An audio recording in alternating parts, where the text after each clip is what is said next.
3 बातों का ध्यान रखिएगा जीवन में। भक्ति के पथ पर 3 चीजों का विशेष ध्यान रखो। जग की सेवा, खोज अपनी, प्रीत हरि से कीजिए।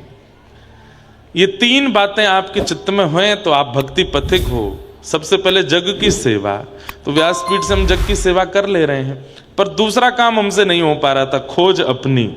वो एकांत में ही होता है। समाज में बैठ करके अपनी खोज नहीं होती, दूसरों की खोज चलती रहती है। ये तो ऐसा है, ये तो वैसा है, इसके अंदर तो क्रोध है, इसके अंदर काम है, इसके अंदर लोभ है, इसके अंदर मोह है। एकांत में जब व्यक्ति बैठता है तो 2 काम होते हैं, या तो वो विषय का चिंतन करेगा या अपने अवगुणों का चिंतन करेगा। इसलिए हमारे शास्त्रों में एक बात और आचार्य चरण कहते हैं कि आपका भजन कितना आपके जीवन को लग रहा है, ये एकांत में बैठ के पता चलेगा। एकांत में बैठ करके अपने आप चिंतन कीजिए क्या आ रहा है मन में। और एक बात और सुनिए, पवित्र नदी के तट पर हिमालय की गोद में बैठ करके तो हर किसी को भजन हो जाएगा। अपने घर के कमरे में बैठ करके, बिस्तर पर बैठ करके अकेले बैठ के चिंतन करो। वहां यदि विषय चिंतन हो रहा है तो इसका मतलब आपका भजन उचित नहीं है। एकांत में स्वयं से पूछिए क्या आता है मन में भाव, किसके प्रति क्रोध, किसके प्रति काम, किसके प्रति इच्छा, ईर्ष्या, लोभ, ये सब यदि एकांत में उत्पन्न हो रहा है तो इसका मतलब भजन नहीं है आपका। तो जग की सेवा, खोज अपनी, प्रीत हरि से कीजिए। जिंदगी का राज है यह जान कर जी लीजिए। जिंदगानी का खिला मधुवन किसी का है दिया। मैं नहीं मेरा नहीं यह तन किसी का है दिया। बहुत सुंदर पद है, पूज्य पिताजी महाराज अपनी कथा में गाते हैं। मैं नहीं मेरा नहीं यह तन किसी का है दिया। जो भी अपने पास है यह धन किसी का है दिया। देने वाले ने दिया वह भी दिया किस शान से। देने वाला हमेशा देने में कुछ ना कुछ कंजूसी जरूर करेगा, लेकिन ठाकुर जी ने देने में बिल्कुल कंजूसी नहीं करी। देने वाले ने दिया वह भी दिया किस शान से। देने वाला कैसे देता है? व्यक्ति 50,000 की गड्डी भी देता है तो फटे पुराने नोटों को बीच में डाल देता है, ताकि एक तरफ से गिनेगा तो फटे नोट बीच के उसको पता नहीं चलेगा। बैंक में भी दे आते हैं ऐसे, इतने चतुर हैं हम लोग। और चलिए नोट गड्डी नहीं भी दे रहे और कुछ भी देते हैं तो उसमें भी हमको ब्याज की इच्छा होती है। और किसी किसी को ब्याज की इच्छा भी नहीं है, फटे पुराने नोट भी नहीं दिए, तो उसको ये इच्छा रहती है कि ये जब इस वस्तु का इस्तेमाल करे तो ये बात कोट करके कहे कि मैंने दिया है। मुंह फुलाए बैठ गए पीछे, इधर देखो, यहां देखो, वहां नहीं देखो, इधर देखो। कथा सुनो ध्यान से। क्या है गो भैया, कौन रो है? यहां देखो, इधर देखो, कथा सुनो आप लोग भाव से। ठाकुर जी कृपा है। कोई ठाकुर जी की स्मृति में रो रहे होंगे। तो मैं क्या बता रहा था? क्या बता रहा था मैं? हाँ, ये होता है हमारे साथ। हमारा प्रवाह रुक जाए तो फिर हमको खोजना पड़ता है कहां था मैं। हाँ, तो कई लोग कैसे होते हैं, वो वस्तु देने के बाद में वो यही चाहते हैं कि ये सदा इस बात का ऋणी रहे कि मैंने दिया है। लेकिन ठाकुर जी नहीं, देने वाले ने दिया वह भी दिया किस शान से। एक आंख से भी दिखाई देता है हमको, लेकिन 2 दी ठाकुर जी ने। एक कान से भी सुनाई देता है, लेकिन 2 दिए। एक हाथ से ही कर्म करते हैं हम, 2 दिए। एक पैर से भी चला जा सकता है उछल उछल कर, 2 दे दिए। सब कुछ ठाकुर जी ने भरपूर दिया। आप कभी अपने जीवन पर चिंतन करके देखिए पॉजिटिविटी से, तो आपको लगेगा कि ठाकुर जी ने सब तो दिया, कुछ भी तो नहीं छोड़ा। फिर भी हमारी शिकायतें कभी खत्म नहीं हुई। देने वाले ने दिया, वह भी दिया किस शान से, मेरा है यह लेने वाला, कह उठा अभिमान से, मैं मेरा यह कहने वाला, मन किसी का है दिया, मैं नहीं मेरा नहीं, यह तन किसी का है दिया। तो जग की सेवा खोज अपनी प्रीत हरि से कीजिए, यह जिंदगी का राज है मान कर जी लीजिए। ये 3 चीजें अपने जीवन में ले आइए। जिंदगानी का खिला मधुवन किसी का है दिया। बंधुओं, आज ना एक बात हम आपको निवेदन करें, आपको भी, आस्था पे देखने वालों को भी और भक्ति पथिकों को भी। गोस्वामी तुलसीदास जी महाराज कृत ये विनय पत्रिका है, आज ही अपने घर पर मंगा लीजिए, या तो स्वयं मंगा लीजिए, नहीं तो खरीद लीजिए, जैसे भी आपको ऑनलाइन। और नित्य विनय पत्रिका में वर्णित एक पद आपको पढ़ना है। इतना अद्भुत है, इतना सुंदर है, इतना आनंदमय है कि आप सुख में भर जाएंगे। ऐसे ऐसे भाव उद्गार श्री गोस्वामी जी के यहाँ पर प्रकट हुए हैं।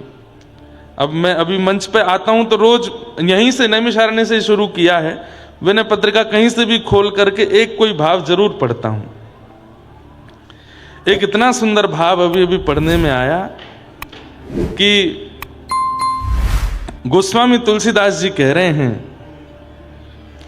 कि राम नाम मुझे मीठा नहीं लगा, इसलिए संसार मुझे मीठा लग रहा है। यदि राम का नाम मुझे मीठा लगा होता तो संसार की नीरसता का मुझे अनुभव हो गया होता। संसार नीरस क्यों नहीं लगता है, संसार इतना रस में क्यों लगता है? क्योंकि राम रस अभी मुख पर आया नहीं है, इसलिए संसार मीठा लग रहा है। हमने पूरा नहीं पढ़ा, केवल एक लाइन ही पढ़ी, उसी से ही मुझे भाव आ गया मन में कि ये उचित है। गा दें।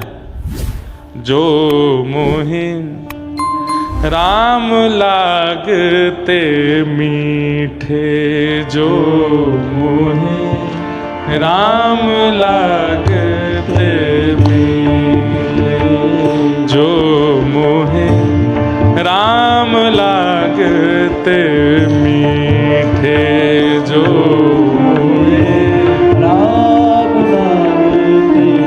हनुमान जी को लग गए थे मीठे, इसलिए संसार में और कहीं रस लगा नहीं। लंका क्यों जला दी हनुमान जी ने? क्योंकि जब लंका गए तो लंका जाकर के जब लंका को देखा, इतनी सुंदर ही लंका, ऐसे सुंदर रोड, ऐसे सुंदर उसके मकान, ऐसे सुंदर चौबारे, ऐसी सुंदर अटारियां, ऐसे सुंदर शिखर, सब कुछ इतना सुंदर था। सब कुछ सुंदर देखने के बाद में हनुमान जी ने मन में विचार किया, पूरी लंका इतनी सुंदर है पर राम विहीन है, राम नहीं है यहाँ पे। तो अकेले विभीषण जी का घर बचा, बाकी पूरी लंका जला दी। बोले जो राम विहीन है उसको राख होने की ही, राख होना ही पड़ेगा। मुझे वो प्रिय नहीं लगेगा जो राम विहीन है। हम आप अगर हनुमान जी की जगह गए होते कहीं दुर्भाग्य से, तो हम लंका में ही जाकर के रावण का ही पक्ष ले लेते, बोले कि हमने राम जी छोड़ दिया, अब तुम्हारे साइड के हैं हम। वो तो बढ़िया हुआ कि हनुमान जी गए। क्यों? उनको राम विहीन हर वस्तु नीरस लगती है। और हम आप सब लोगों को संसार में इतना रस क्यों आता है? क्योंकि राम अभी मीठे लगे नहीं हैं। जो मोहे राम लागते मीठे, जो मोहे राम लागते मीठे। तो क्या होता? तो नवरस 60 रस, रस अनरस, तो नवरस 60 रस, रस अनरस, नवरस सट रस सबका रस बेरस लगता, यदि राम जी का रस मुख को लग गया होता तो नवरस सठ रस रस अनरस, तो नवरस सठ रस रस अनरस, वे जाते सब सीठे,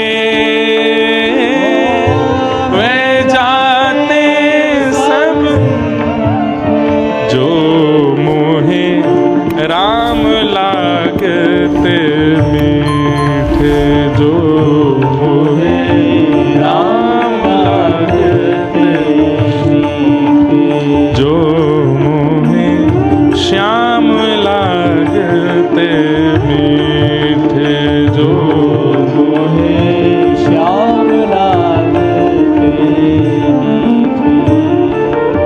हे तुलसीदास प्रभु सो एक ही बल, तुलसीदास प्रभु सो एक ही रस, तुलसीदास प्रभु सो एक ही बल, तुलसीदास प्रभु सो एक ही बल, वचन कहत अति डीठे, वचन कहत। तुलसीदास जी कह रहे हैं, मैं ढीठ होकर के राम जी से एक ही बात कहना चाहता हूं, तुलसीदास प्रभु सो एक ही बल, एक ही बल चाहिए, वचन कहत अति ढीठे, ढीठ होकर के कह रहा हूं क्या, नाम की लाज राम करुणा कर, राम की लाज राम करुणा कर, नाम की लाज राम करुणा कर, नाम की लाज राम करुणा कर, कहीं न दिए कर चीठे, कहीं न कर चीठे, ओ कहीं न दिए कर छीटे, कहीं न दिए कर चीठे, जो मोहे नाम लागते मीठे, जो मोहे राम लागते ओ, जो मोहे राम लागते मीठे,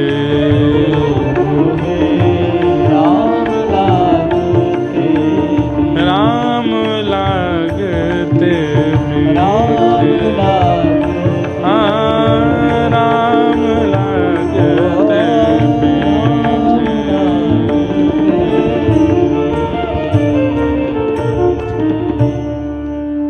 जो मोहे राम लागते मीठे। हमारे व्रज के श्री कुंभन दास, नाम सुना है, कथा में सुना।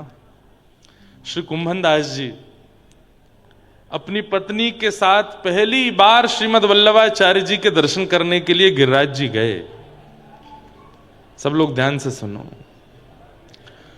महाप्रभु श्री वल्लभाचार्य जी से शरणागति लेने के लिए गए, ब्रह्म संबंध लेने के लिए गए हैं।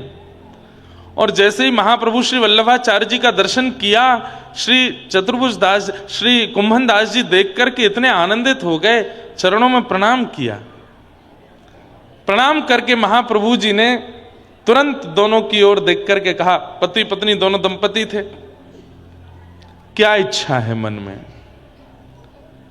बंधुओं, कभी अगर संत जन, कभी भक्त जन, कभी भजनानंदी महात्मा आपके प्रणाम को स्वीकार करके या आपको देख करके ये कह दे क्या इच्छा है, तो कहीं ना कहीं अपने ऊपर प्रश्न चिन्ह उठाना, शायद मेरे अंदर कामनाएं बहुत हैं इसलिए उन्होंने ऐसा कहा। क्या इच्छा है मन में? कुंभन दास जी तो रोने लगे कि मैं इतनी इच्छाओं से युक्त हूं कि मुझे देखते ही कुछ बात नहीं करी, ये बोलने लगे कि क्या इच्छा है मन में बताओ। कुम्भनदास जी तो हाथ जोड़ करके रुदन करने लगे। पत्नी उनकी ज्यादा भक्त नहीं थी, लेकिन बड़ी अच्छी थी, बुरी नहीं थी पर भक्त नहीं थी, सीधी सादी थी। कुम्भनदास जी के कोई संतान नहीं थी, तो पत्नी ने जैसे सुना कि महात्मा कह रहे हैं क्या इच्छा है, तुरंत बोल पड़ी, संतान की कामना है, संतान नहीं है जीवन में, एक संतान हो जाए ऐसी कृपा कर दो।